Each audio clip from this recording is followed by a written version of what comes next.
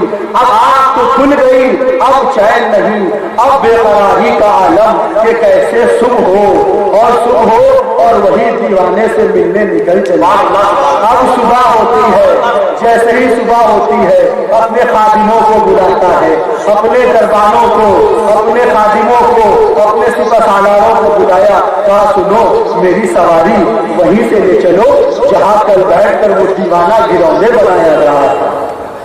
سواری اسی راستے سے نکالی جاتی ہے، وہی راستے پر وہ دیوانہ پھر اپنی دیوانگی میں مست ہے. ہارون رشید دیکھتے ہیں، پہنچتے ہیں، اس کے پاس جاتے ہیں، اس کے پاس پہنچ کر کہتے ہیں دیکھا تو وہی مٹی کا گروندا بنا رہے ہیں. کہا حضرت یہ کیا کر رہے ہیں؟ کہا دیکھتا نہیں جنت میں محل تعمیر کر رہا ہوں. کہا اچھا اچھا حضرت بیچتے بھی ہیں؟ بولو دانا پڑ گئے ہارون رشید کی طرف. کہا بیچتا تو ہوں اوپر سے نیچے تک کا. کہا بیچتا تو ہوں لیکن تم خرید نہیں پاؤ گے. اتنا بڑا بادشاہ، اتنی بڑی سلطنت کا مالک، اس سے ایک گزری پوش دیوانہ نبی کا پروانہ یہ کہے کہ تمہارے بس کی بات نہیں، تو کیا گزرا ہوگا اس کے دل پر. خیر اس نے کسی طریقے سے ٹھنڈا کیا دل کو، پھر بھی عرض کیا کہہ رہے حضرت آپ بتا ہی دیجیے. تو اچھا تو اس محل کی قیمت جاننا چاہتا ہے تو سن، تیری پوری سلطنت سب کچھ چاہیے. کہا واہ حضرت واہ، زبیدہ کو دیا تو 4 درہم میں دیا، اور میرے لیے پوری سلطنت مانگ لیا. کہا سن زبیدہ نے سودا بن دیکھے کیا تھا، تو دیکھ کر سودا کرنے آیا ہے. پتا کیا چلا؟ ارے جنت کے طلبگاروں، جو سچا عاشق ہوتا ہے وہ دنیا میں ہی جنت بنا کر بیچ دیا کرتا ہے. سبحان اللہ. پھر اس میں واقعہ سناؤ، سنتے چلو. ایک یہودی بچہ تھا، دلائل النبوہ میں ابو نعیم کام ہے، اگر تو ایمان لے آ، اللہ کی ربوبیت کا اعلان کر دے، تو کلمہ پڑھ لے، تو میں ضامن ہوں، میں ضمانت لیتا ہوں قبر سے لے کر دخول جنت تک. وہ یہودی بچہ آقا کے ہاتھ پر ایمان لاتا ہے، ایمان کی دولت سے سرفراز ہو جاتا ہے اور روح قفس انصری سے پرواز کر جاتی ہے. اور وہ باپ کہتا کیا ہے کہ اب تو یہ یہودی رہا نہیں، اب یہ میری پراپرٹی تو رہی نہیں، اب تو یہ مسلمان ہو گیا، لہذا آپ اس کو لے جائیں اور اپنے طریقے سے اس کی تدفین و تدفین کریں. آقا علیہ السلام اپنے ننھے عاشق کے جنازے کو لے کے آ رہے ہیں. یہاں صحابہ کرام کی جماعت میں ہلچل مچ گئی. سنو پتا چلا ایک یہودی بچہ آقا سے محبت کرتا تھا، ارے آخری لمحے میں اسے صاحب ایمان بنا دیا. آقا اس کے جنازے کو لے کے آ رہے ہیں، اس کے جنازے کی نماز پڑھائیں گے. پتا کیا چلا صحابہ کرام کا ہجوم موقع. ارے فقط عشق نے اس بچے کو غوث و خواجہ سے افضل بنا دیا، صحابہ کرام کی فہرست میں شامل کر دیا. آقا نے کیا، آقا اس کی جنازے کی نماز پڑھا رہے ہیں. آقا جس کی جنازے کی نماز پڑھا رہے ہوں، مغفرت کی دعا کر رہے ہوں، کیا سبحان اللہ.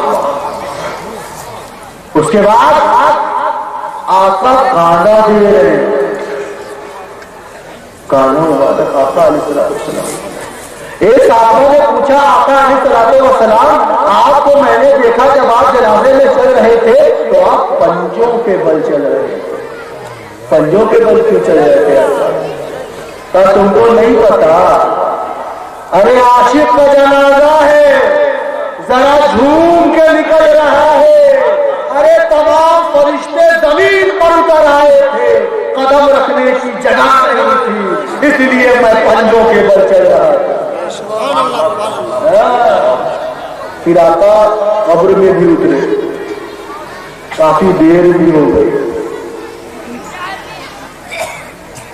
تو پوچھا صحابہ نے آقا بڑی دیر ہوگی، کیا بات ہے، بڑی تاخیر سے آئے ہوگا؟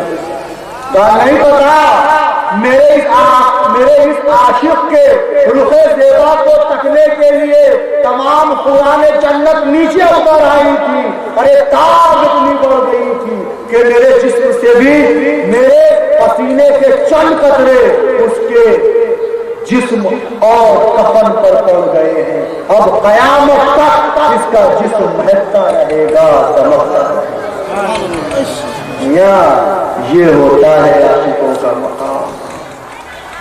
ایک بات آپ لوگوں کے حوالے سے کہتا چلتا ہوں، اپنے آپ کو بڑا خوش قسمت ہے، آقا سے محبت بڑا مرتبہ ہے۔